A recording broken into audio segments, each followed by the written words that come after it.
나는 손흥민을 모른다. 2014년 월드컵은 한국에게 새로운 도전이었습니다. 팬들은 16강에 진출했던 지난 대회의 영광을 기대했고 아르헨티나, 나이지리아, 그리스와 묶였던 2010년의 조편성과 비교해 러시아, 알제리, 벨기에는 월등하지 않다고 판단했었습니다. 하지만 이전 대회와 확실하게 다른 점이 존재했습니다. 무려 16년 전인 98 월드컵 이후 처음으로 박지성이 없는 대표팀의 스쿼드는 기자들이 상대편에 던지는 단골 질문의 기회를 앗아가게 됩니다. 박지성을 아는가? 10년이 넘게 상대하는 모든 팀에게 물은 질문의 주인공이 사라지자 언론은 자연스레 당시 대표팀 최고의 기대주에 대한 질문을 던집니다. 손흥민을 아는가? 벨기에의 수비수는 단호하게 답합니다. 손흥민은 모른다. 하지만 한국은 월드컵에 자주 출전한 강팀이다. 2014년 기준으로 맨유 박지성에서 레버쿠젠 손흥민으로 국대 에이스의 바통이 넘어간 현실이었고 경기 전 상대 감독과 선수들의 박지성 칭찬 기사가 몇 페이지는 실렸던 과거와 비교해 분명 달라진 대표팀의 풍경이었습니다. 사람의 인연은 기구하게도 당시 손흥민을 모른다고 답했던 수비수는 몇 년 후 그의 뒤에서 골문을 수호하게 됩니다. 그 선수는 바로 토비 알데르베이럴트입니다. 알제리에 2대4로 패배하며 팬들의 기대는 순식간에 꺼졌고 성난 민심에 기름을 부은 마지막 경기 벨기에는 오프사이드 득점에 성공합니다. 당시에는 VAR이 없었고 골은 최종 인정됩니다. 1무 2패 4년마다 발전하는 결과를 기대했던 축구 팬들에게 2014년 월드컵은 과거로의 회귀를 의미했고 그 유명한 입국장 역사건으로 이어지는 어두운 역사를 만들어냅니다. 5년 후 당시 득점했던 벨기에 선수는 손흥민을 향해 미안하다는 트위터를 작성합니다. 역시 손흥민과 동료가 되는 얀베르통원입니다. 손흥민의 생애 첫 월드컵은 익숙한 눈물과 함께 끝이 났고 그는 국가대표 커리어 중 처음으로 팬들에게 사과를 하는 모습을 보였습니다. 특히 엿이 던져진 입국장에서 확인한 일부 팬들의 성향은 이후 대회마다 월드컵은 무서운 곳이라는 발언을 하게 만든 씨앗이 되었습니다. 4년 후 월드컵에 참가하며 비장함까지 보였던 손흥민의 표정은 2014년의 참담한 감정을 알 수 있게 합니다. 그리고 많은 사람들이 맨유 박지성이 없는 대표팀을 비아냥거리기 시작한 무렵 월드컵이 끝난 손흥민의 14-15 시즌은 말 그대로 전설의 전초전이 됩니다. 월드컵의 아픔의 분풀이라도 하듯 퍼부은 리그에서 11골, 챔스에서 5골, 그의 무대가 독일로 국한될 이유가 없다는 것이 충분히 증명된 성공적인 시즌이었습니다. 약 400억, 당시 아시아 선수가 받는 이적료로 믿을 수 없는 금액과 이적설이 보도되자 월드컵 이후 급속히 늘어난 안티들은 가짜뉴스라 비웃기 시작했고 손흥민은 분데스리가 새 시즌 경기에 출전하며 그 조롱과 비아냥은 최대치에 이르게 됩니다. 하지만 불과 며칠 뒤 인터넷 워리어들을 충격으로 몰아넣는 손흥민의 런던 입성 사진이 공개되며 반전이 일어납니다. 시즌이 시작되고 2경기를 치른 손흥민의 토트넘 이적이 공식 발표되었고 금액은 약 400억이었습니다. 한국팀의 에이스가 다시 한번 EPL의 유니폼을 입는 순간입니다. 토트넘은 손흥민에게 눈물을 안겼던 벨기에의 철벽 수비 얀베르통원이 지키고 있었고 그의 영혼의 파트너 토비는 7월 토트넘 입성이 완료된 상태였습니다. 시간을 돌려 2003년 벨기에 국적의 소년얀이 네덜란드 팀 아약스의 유니폼을 입으며 오래 지속될 해외 체류가 시작됩니다. 불과 1년 후 역시 벨기에에서 또 다른 꼬마가 아약스의 훈련장에 도착합니다. 너무 어린 나이라서 그 입단이 가족과 고향에서 보내던 인생에서 가장 행복한 시간을 영원히 잃게 되는 결정이었는지 인지조차 못했다던 소년 토비입니다. 10대의 어린 나이에 타지에서 만난 같은 국적의 소년들은 그땐 미처 알지 못했습니다. 그 인연이 얼마나 수많은 이야기를 작성하며 오래도록 지속될지. 얀은 천성이 캡틴인 리더형 선수였습니다. 반대로 토비는 가족의 사랑이 필요했고 외로움을 많이 타는 선수였습니다. 전혀 다른 두 명의 성격은 미래의 다른 차원의 하모니를 만들어내는 주요한 포인트입니다.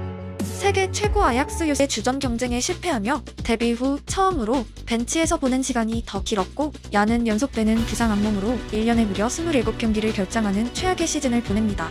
바로 한국 대표팀이 한 골도 뽑아내지 못했던 13-14 월드컵 시즌 벨기에 주요의 성적표였습니다. 하지만 끝난 줄 알았던 인연의 물줄기는 의외의 땅 런던에서 새로운 흐름을 만들어내고 있었습니다. 2015년 토트넘의 감독 포체티노에게는 야심이 있었습니다. 어쩌면 그의 감독 인생 가장 단호한 요구들을 레비 회장에게 퍼부었고 레비의 전용기는 바쁘게 움직이기 시작합니다. 소튼과 영입 경쟁을 하던 토트넘의 레비 회장은 마드리드로 직접 날아가 토비 설득에 성공하며 영혼의 벨기에 주호는 다시 한번 인연의 끈을 잇게 되었습니다. 얼마 후의 미래, 레비의 전용기는 이번엔 독일로 향했고 런던으로 돌아오는 여정의 비행기에는 손흥민 부자가 탑승해 있었습니다. 축구계는 인생의 축소판처럼 수많은 인연들이 닿고 사라지고 연결되고 가끔은 드라마를 만들어 내기도 합니다. 월드컵이라는 축구 선수의 삶에서 가장 중요한 길목에서 서로의 꿈을 위해 혈투를 벌인 3명의 남자가 불과 1년 후 같은 목표를 품게 될 거라 2014년엔 아무도 예상하지 못했습니다. 양과 토비는 EPL을 통틀어 최고 수준의 센터라인을 구축했고 그들의 강함을 증명하는 또 다른 지표는 지금 봐도 신기한 벨기에 피파 랭킹 1위의 영광입니다. 98 월드컵에서 한국과 비겼던 벨기에가 언젠가 월드컵 우승 후보로 불릴 거라 예상한 사람 또한 흔치 않았습니다. 손흥민 또한 토트넘의 여러가지 구단 레코드를 파괴하고 있는 팀의 레전드입니다. 그리고 3명의 인생에서 절대 잊을 수 없는 그 날이 찾아왔습니다. 2019년 2월의 마드리드. 기억도 안 나는 어린 시절 그저 공이 좋아 축구를 시작한 꼬마들은 각자의 꿈을 품었고 각자의 삶에서 결국 만났으며 평생 가장 중요한 경기에 나란히 이름을 올립니다. 챔피언스 리그 결승전 상대는 리버풀이었습니다. 클럽과 대표팀에서 다소 다른 표정으로 임하는 손흥민은 마드리드에선 출근하며 마치 월드컵 같은 비장함을 보였습니다. 그리고 2014년 그날처럼 경기 종료 휘슬은 그에게 눈물을 안겼습니다. 하나 다른 점은 반대편에서 환호했던 양과 토비는 손흥민과 함께 잊기 힘든 패배의 아픔을 함께하고 있었습니다. 영원할 것 같던 토트넘의 영광은 급속히 붕괴되기 시작합니다. 이듬해 토트넘은 EPL 모든 팬들에게 아직도 회자되는 최악의 방식으로 팀의 레전드 연을 떠나보냅니다. 영혼의 콤비를 잃어버린 토비가 오랜만에 홀로 토트넘의 최후방을 지켰던 순간입니다. 하지만 그 시간마저 오래가지 못했고 언제나 그랬듯 형 얀보다 한 발 늦게 토트넘을 떠났습니다. 2014년 상대팀으로 시작되었던 3명의 인연은 2019년 챔스 결승 진출이란 토트넘 역사상 최대의 쾌거를 이뤄냈고 2021년 그렇게 마침표를 찍게 되었습니다. 경기는 안타깝게도 언젠가 반드시 끝이 납니다.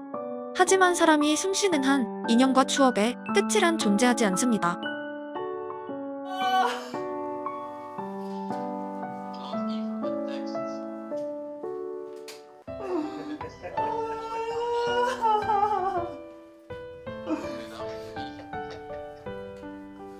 푸스카스를 수상하고 손흥민이 전화로 제외한 얀에게 보인 감격과 생생한 표정에는 그들이 함께한 세월이 고스란히 담겨 있었습니다. 몇 년의 시간이 지나고 벨기에의 한 경기장. 10대의 고향을 떠나 평생 외국에서 조국의 명예를 드높인 역사적인 노장들이 입장을 대기하고 있습니다. 양과 토비는 서로 다른 라이벌 팀의 유니폼을 입고 있었지만 똑같은 표정으로 밝게 웃고 있었습니다. 20년의 세월을 함께한 두 명은 황혼기의 노장이 아니라 2004년 그때 그 축구 소년들의 모습 그대로였습니다. 친구를 보는 건 언제나 즐겁다. 훈련마다 조우했고 함께 승리하고 웃었으며 패배하며 흘린 눈물들은 그들의 마음속에 같은 영혼으로 영원히 각인되었습니다. 사람의 만남을 우연이란 단어로 설명하면 단순하기 그지없습니다.